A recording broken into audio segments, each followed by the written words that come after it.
दोस्तों, मैं कविता भास्कर। आज हम इस क्लास में अम्ल, क्षार और लवण के बारे में पढ़ेंगे जो बचे हुए टॉपिक थे। तो चलिए शुरू करते हैं आज की वीडियो। तो आज की वीडियो में हम पढ़ते हैं इसमें जो कि अम्ल, क्षार जो है पढ़ चुके हैं हम, इसमें पढ़ेंगे इस क्लास में, यानी कि इस वीडियो में लवण के बारे में। उसके बाद देखते हैं इसमें आगे, एक अम्ल तथा एक क्षार की अभिक्रिया को उदासीनीकरण की अभिक्रिया कहते हैं। इसके फलस्वरूप लवण तथा जल बनते हैं। यहाँ पर देते हैं रिएक्शन में, तो HCl जो है हमारा ये है एसिड, ठीक है, यानी कि हमारा अम्ल है। HCl प्लस NaOH जो है ये हमारा बेस है, यानी कि ये हमारा क्षार है। ये हमारा जो है अम्ल है और ये क्षार है। जब ये आपस में रिएक्शन होगा इनका, तो बनेगा जो हमारा ये लवण और जल प्राप्त होगा हमारा, ठीक है। हमें तो लवण जो है NaCl हमारा लवण हो गया, प्लस H2O हमारा जल हो गया, यानी कि एसिड और बेस से जब अभिक्रिया होगी तो हमारा ये लवण और हमें जल जो है प्राप्त होंगे। यहाँ पर एग्जाम्पल में देखते हैं NaCl। आगे देखते हैं अब अम्ल एवं क्षार की परस्पर अभिक्रिया। अम्ल एवं क्षार की परस्पर अभिक्रिया यानी कि ब्रैकेट में उदासीनीकरण अभिक्रिया से उत्पन्न, उदासीनीकरण अभिक्रिया से उत्पन्न यौगिक लवण कहलाता है हमारा। लवण एक आयनिक यौगिक के है। लवण एक जो है आयनिक यौगिक है जो विपरीत आवेशों आयनों के समूहों से निर्मित होता है। यहाँ पर देखते हैं एसिड बेस रिएक्शन। यहाँ पर एसिड बेस रिएक्शन देखते हैं तो HCl जो है हमारा ये है एसिड, प्लस NaOH ये है हमारा बेस। इससे जब रिएक्शन हुआ तो बनेगा हमारा, यानी कि बना जो हमारा वो है NaCl जो है साल्ट यानी कि नमक, और H2O ये जो है हमारा वाटर, ठीक है। तो एसिड और बेस से जब रिएक्शन हुआ तो हमें प्राप्त हुआ साल्ट और वाटर। आगे देखते हैं यहाँ पर धनात्मक आवेश वाले आयन। धनात्मक आवेश वाले आयन धनायन तथा ऋणात्मक आवेश वाले आयन ऋणायन कहलाते हैं। लवण में दो प्रकार के आयनों का समायोजन होता है, जो कि इस प्रकार होता है कि धनावेश एवं ऋणावेश, जो कि इस प्रकार होता है धनावेश एवं ऋणावेश में संतुलन होता है, और लवण का शुद्ध आवेश जो होता है वो शून्य होता है। आगे देखते हैं इसमें अम्ल एवं क्षार से लवण का निर्माण। अम्ल एवं क्षार से लवण का किस प्रकार निर्माण होता है देखते हैं। तो इसमें है उदासीनीकरण अभिक्रिया, जिसको कहते हैं उदासीनीकरण अभिक्रिया। इसमें देखते हैं तो HCl प्लस KOH ये जब रिएक्शन हुआ इन दोनों में तो बना क्या हमारा H2O प्लस KCl बना हमारा। HCl क्या है हमारा हाइड्रोक्लोरिक अम्ल है, और KOH जो है हमारा ये है पोटेशियम हाइड्रोक्साइड जो कि एक क्षार है, और जो रिएक्शन होके हमें प्राप्त हुआ वो H2O जो है हमारा ये तो जल है हमारा, और KCl जो है हमारा ये है पोटेशियम क्लोराइड यानी कि जो कि लवण बना, ठीक है। तो हाइड्रोक्लोरिक अम्ल और पोटेशियम हाइड्रोक्साइड से रिएक्शन हो करके हमें जल और जो है लवण प्राप्त हुए। तो आगे देखते हैं दोस्तों लवण के बारे में, ठीक है। आगे तो इसमें देखते हैं लवण को जो है 3 भागों में बांटा गया है।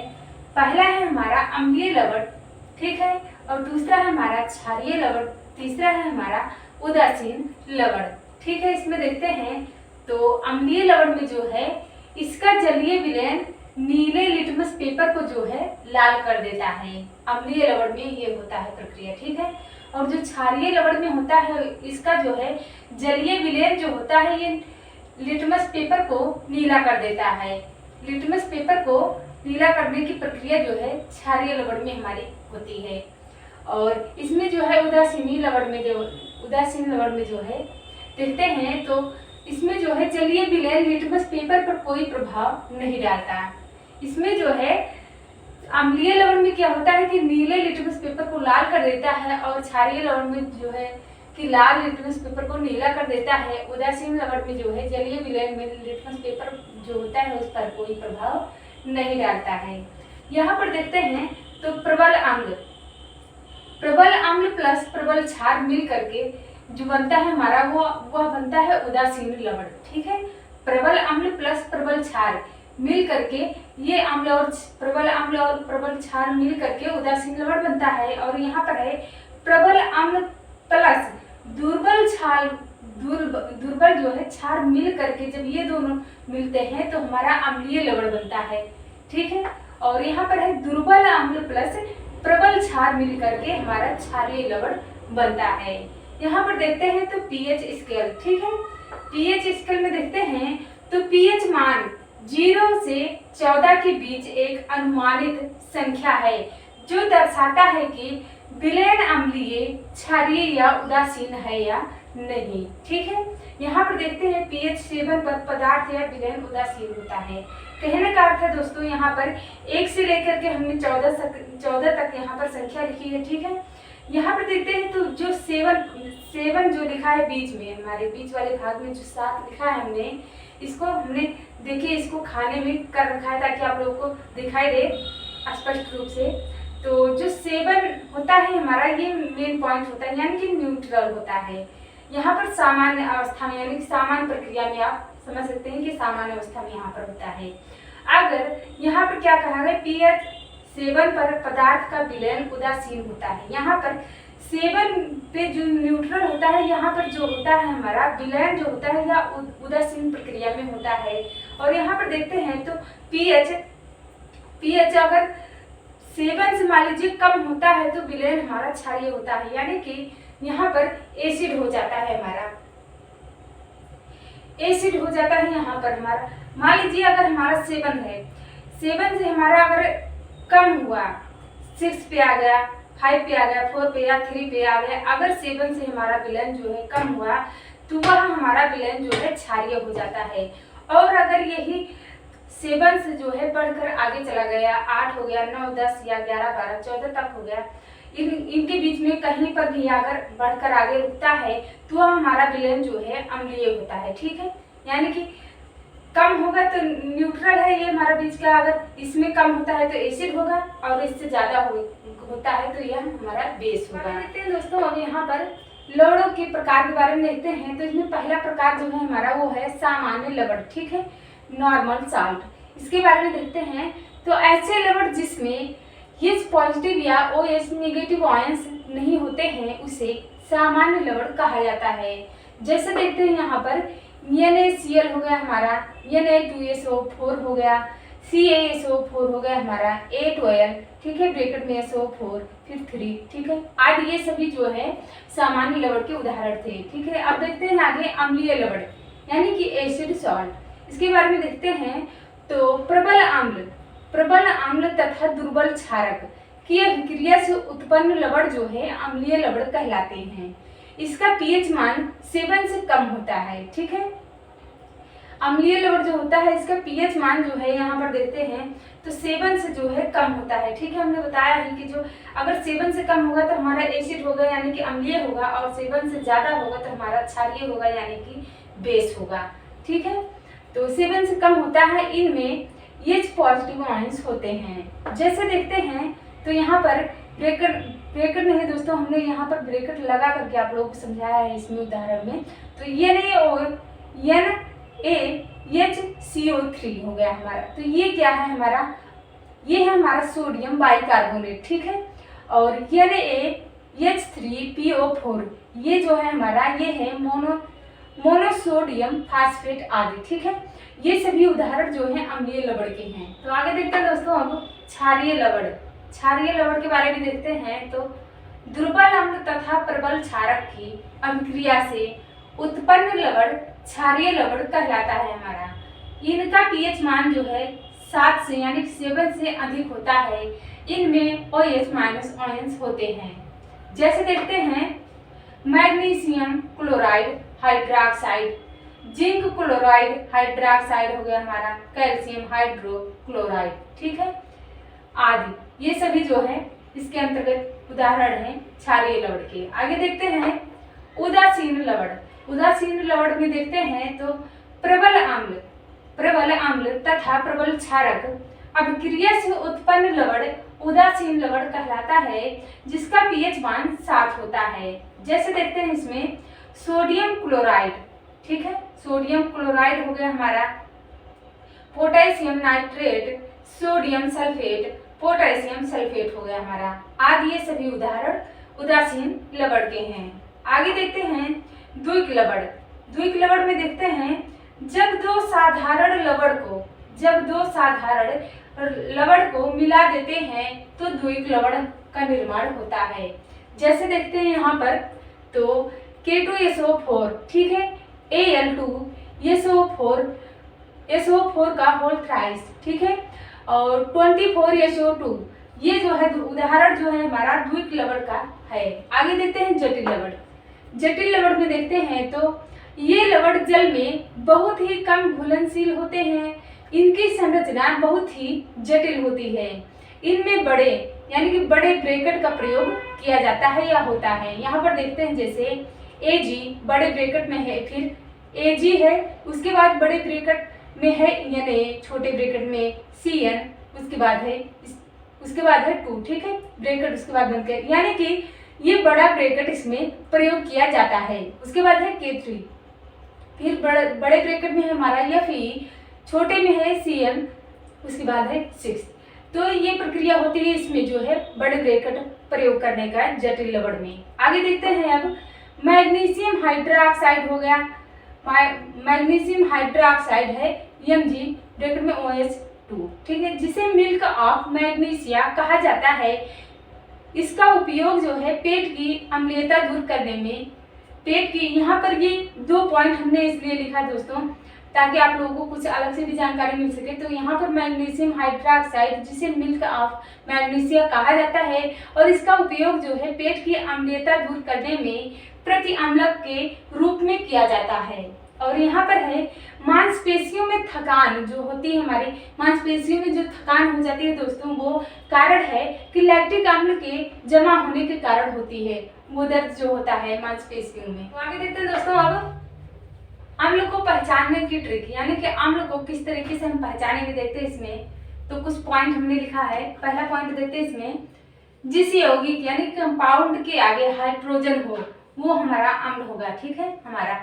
तो यहाँ पर देखते हैं जैसे ये Cl हो गया हमारा, इसके आगे देखिए हाइड्रोजन है, और H2SO4 हो गया, यहाँ पर भी हाइड्रोजन है। इस प्रकार से हम पहचान सकते हैं। दूसरा है जो यौगिक यानी कंपाउंड अधातु का ऑक्साइड हो, यहाँ पर देखते हैं जैसे हो गया CO2 और SO2 हो गया हमारा। तीसरा है हमारा जिस कंपाउंड के लास्ट में COOH हो, वहां पर भी अम्ल को हम पहचान सकते हैं। जैसे देखते हैं यहाँ पर तो HCOOH यहाँ पर है, देखिए हमने क्या बताया कि COOH हो, वहां पर हम पहचान सकते हैं इस ट्रिक से। तो यहाँ पर है देखिए ये हमारा हाइड्रोजन हो गया, यहाँ पर है COOH, यहाँ पर मिल गया तो ये हमारा हो गया अम्ल पहचानने का तरीका। इसमें इस तरीके से हम तीसरे वाले पॉइंट में समझ सकते हैं। यहाँ पर है आगे CH3, ठीक है, उसके बाद है COOH, यहाँ पर भी COOH हमको मिल गया। तो यहाँ पर ये तीनों पॉइंट हमको जो है अम्ल पहचानने के तरीके हो गए। अब मान लीजिए आपको इतने सारे जो है दिए गए हैं, रासायनिक जो है सूत्र जो है दिए गए हैं, तो इनमें से अगर हमको पहचानना होगा तो किस तरीके से हम पहचानेंगे, तो इस ट्रिक के माध्यम से हम इनमें से पहचान सकते हैं। जैसे देखिए HCl, ठीक है, HCl है तो यानी कि जिसके आगे हाइड्रोजन लगा हो। यहाँ पर देखते हैं तो HCl जो है हमारा यहाँ पर है, ये हमारा हो गया, ठीक है। उसके बाद है H2SO4, इसमें देखिए यहाँ पर भी है H2SO4 हो गया हमारा यहाँ पर। और दूसरे वाले पॉइंट में हमने क्या कहा कि कंपाउंड अधातु का ऑक्साइड हो, यहाँ पर जैसे CO2 हो गया, H2O हो गया, यहाँ पर है ये दोनों हमारे CO2 और SO2। उसके बाद है तीसरे वाले में यहाँ पर जो COOH हो तो वो हमारा होगा, ठीक है। तो यहाँ पर किस में है, तो यहाँ पर मान लीजिए हमको मिला और यहाँ पर, ठीक है, तो यहाँ पर मिला ये हमें, ये वाला हो गया हमारा, और यहाँ पर है COOH, इसके आखिरी में भी मिला और ये हो गया, ठीक है हमारा। तो इसमें इस ट्रिक के माध्यम से हम अम्ल को जो है पहचान सकते हैं। आगे देखते हैं क्षार को कैसे पहचाने, यानी कि क्षार को किस तरीके से हम पहचान सकते हैं। तो इसमें पॉइंट देखते हैं पहला, जिस कंपाउंड के लास्ट में OH हो, यहाँ पर देखते हैं जैसे NaOH लास्ट में यहाँ पर OH, ठीक है। उसके बाद KOH यहाँ पर भी लास्ट में है। दूसरा है पॉइंट हमारा, जो यौगिक यानी कि कंपाउंड धातु का ऑक्साइड हो। यहाँ पर देखिए Al2O3, ठीक है। फिर है Fe2O3 है, etc. तो इस तरीके के माध्यम से भी हम पहचान सकते हैं। यहाँ पर देखिए हमने इतने सारे लिखे हैं, तो इनमें से हमें किस तरीके से पहचानना है तो देखते हैं। यहाँ पर आखिरी में यहाँ पर है OH, तो OH हमारा यहाँ पर कहाँ पर है, तो ये हो गया हमारा, ये हो गया हमारा, ये वाला हो गया। और उसके बाद दूसरे वाले में क्या है, तो दूसरे वाले में है यानी कि ऑक्साइड हो, धातु का ऑक्साइड हो, तो इसमें है, इसमें हो गया Al2O3, ठीक है। तो Al2O3 यहाँ पर है हमारा, यानी कि इस ट्रिक के माध्यम से हम क्षार को भी पहचान सकते हैं। अब आगे देखते हैं pH वैल्यू। pH वैल्यू देखते हैं, तो इसमें देखते हैं बैटरी में प्रयुक्त अम्ल, बैटरी में प्रयुक्त अम्ल में कितने pH वैल्यू होते हैं, तो 0 से 1, ठीक है। नींबू का रस, नींबू का रस में देखते हैं तो pH मान होता है जो वो 2.2 होता है। सिरका में देखते हैं तो 2.4 से 2.5 तक होता है। दूध में देखते हैं तो 6.4 से और 6.7 तक पाया जाता है। शुद्ध जल में, शुद्ध जल का जो pH मान होता है वो होता है 7। नमक का भी जो होता है वो 7 होता है। मानव मूत्र होता है जो औसतन 6.0 होता है। और मानव रक्त में जो pH मान पाया जाता है वो 7.4 pH मान पाया जाता है। देखते हैं दोस्तों अब कार्बनिक अम्ल एवं उनके स्रोत देखते हैं। यहाँ पर तो इधर साइड है हमारा अम्ल, ठीक है, और इधर है उनके स्रोत। तो देखते हैं पहला अम्ल जो है हमारा वो है सिट्रिक अम्ल, ठीक है, जिसका रासायनिक सूत्र होता है C6H8O7, ठीक है। ये रासायनिक सूत्र है इसका, और इसके स्रोत जो हैं वो है नींबू, संतरा, टमाटर आदि, ठीक है। आगे है एसिटिक अम्ल। एसिटिक अम्ल जो है इसका रासायनिक सूत्र जो है ये है CH3COOH, ठीक है। ये इसका रासायनिक सूत्र सिट्रिक अम्ल का हो गया, और सिट्रिक नहीं दोस्तों, एसिटिक अम्ल का हो गया, और इसका जो है स्रोत है सिरका यानी कि विनेगर। आगे है फार्मिक अम्ल। फार्मिक अम्ल का जो रासायनिक सूत्र है वो है HCOOH, ठीक है, और इसके स्रोत हैं मधुमक्खियों एवं चींटियों तथा बिच्छू के डंक में ये पाए जाते हैं, और नेटल नामक वनस्पति के कांटों में भी ये पाए जाते हैं। कौन? फार्मिक अम्ल हमारा पाया जाता है। आगे देखते हैं लैक्टिक अम्ल। लैक्टिक अम्ल इसका जो रासायनिक सूत्र है वो है C2H4, ठीक है, C2H4OH COOH, ये है इसका रासायनिक सूत्र, और इसके स्रोत जो है वो है खट्टा, दूध एवं दही। आगे है एस्कॉर्बिक अम्ल। एस्कॉर्बिक अम्ल का जो रासायनिक सूत्र है वो है C6H8O6, ठीक है, और इसके स्रोत जो है वो है आंवला, पपीता, ब्रोकली, ठीक है, आंवला, पपीता, ब्रोकली। आगे है टार्टरिक अम्ल। टार्टरिक अम्ल का जो रासायनिक सूत्र है वो है C4H6O6, ये इसका रासायनिक सूत्र है, और स्रोत है इसका कच्चा आम, अंगूर, इमली, केला, अनानास, ये सब रासायनिक स्रोत है इसके। रासायनिक स्रोत नहीं दोस्तों, इसके जो है टार्टरिक अम्ल के स्रोत हैं। आगे है ऑक्जेलिक अम्ल। ऑक्जेलिक अम्ल का जो रासायनिक सूत्र है वो है C2H2O4, ठीक है, और स्रोत देखते हैं तो पालक और टमाटर हैं। आगे है यूरिक अम्ल। यूरिक अम्ल में जो रासायनिक सूत्र है इसका देखते हैं तो C5H4N4O3, ठीक है, और इसका स्रोत जो है वो है यूरिन, ठीक है। और देखते हैं इसमें जो है सेब में जो हमारा अम्ल पाया जाता है वो मैलिक अम्ल पाया जाता है, और चाय में जो अम्ल पाया जाता है वो टैनिक अम्ल होता है जो चाय में पाया जाता है। तो कुछ प्रश्नों को इसमें देखते हैं। पहला प्रश्न, अम्ल स्वाद में डॉट होते हैं। ये क्वेश्चन दोस्तों FCL AG 3rd 2023 में पूछा गया था। ऑप्शन ए है मीठा, ऑप्शन बी है खट्टा होता है, या फिर सी कड़वा होता है, या फिर डी फीका होता है। तो स्वाद में अम्ल कैसा होता है, ऑप्शन जो हमारा सही है इसमें वो है बी वाला दोस्तों, अम्ल जो है स्वाद में खट्टा होता है। अगला क्वेश्चन है, उस विलयन का पीएच मान कितना होगा जो लाल लिटमस पेपर को नीला कर देता है। ये क्वेश्चन दोस्तों आरआरबी जे 2019 में पूछा गया था। ऑप्शन ए है 10, बी है ऑप्शन 4, सी ऑप्शन है 5 और डी ऑप्शन है इनमें से कोई नहीं। तो कौन सा ऑप्शन हमारा सही है? तो ऑप्शन हमारा ए सही है दोस्तों, 10। अगला क्वेश्चन है, मिथाइल ऑरेंज होता है। ये क्वेश्चन दोस्तों यूपी एससी चकबंदी नेपाल 2019 में पूछा गया था। ये क्वेश्चन ऑप्शन ए है अम्लीय माध्यम में पीला, क्षारीय माध्यम में गुलाबी और ऑप्शन बी है अम्लीय माध्यम में रंगहीन, क्षारीय माध्यम में गुलाबी और ऑप्शन सी है अम्लीय माध्यम में गुलाबी, क्षारीय माध्यम में रंगहीन। ऑप्शन डी है अम्लीय माध्यम में लाल और क्षारीय माध्यम में पीला। तो ऑप्शन हमारा जो सही है इसमें से वो है डी वाला दोस्तों, अम्लीय माध्यम में लाल तथा क्षारीय माध्यम में पीला होती है।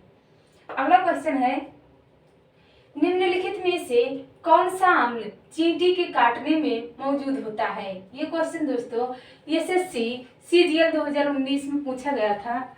तो ऑप्शन है इसका दोस्तों जो है ऑप्शन ए है फार्मिक अम्ल, बी है मौलिक अम्ल और सी है नाइट्रिक अम्ल। तो कौन सा ऑप्शन हमारा सही है इसमें? तो ऑप्शन हमारा इसमें ए सही है दोस्तों, फार्मिक अम्ल। अगला क्वेश्चन है, निम्नलिखित में से कार्बनिक अम्ल कौन सा है। ऑप्शन ए है HCl, ऑप्शन बी है HNO3 और ऑप्शन सी है हमारा H2SO4, ऑप्शन डी है CS3COOH। तो कौन सा ऑप्शन हमारा सही है? ऑप्शन हमारा इसमें डी सही है दोस्तों। और ये क्वेश्चन दोस्तों NDA 2019 में पूछा गया था। तो दोस्तों आज की वीडियो हमारी यहीं पर समाप्त हुई। आप लोगों का सपोर्ट ऐसे ही बने रहे दोस्तों हमारे साथ। और जो है दोस्तों बीच में आप लोगों को कुछ गैपिंग मिल गई थी, यानी कि वीडियो आप लोगों को नहीं मिल रही होगी, नहीं मिली थी। तो कारण ये था कि तबीयत हमारी थोड़ी ख़राब हो गई थी, इसलिए आप लोगों को थोड़ी वीडियो नहीं मिल पाई थी बीच में। लेकिन अब जो है ठीक है हम, तो लगातार आप लोगों का जल्द से जल्द सब्जेक्ट जो है कंप्लीट हो जाएगा। इसमें साइंस में जो है दोस्तों केवल एक चैप्टर ही और बचा है। इसके बाद कौन से सब्जेक्ट आप पढ़ना चाहते हैं आप कमेंट करके हमें ज़रूर बताएं। तो आप लोगों का आज के लिए दोस्तों बहुत बहुत धन्यवाद।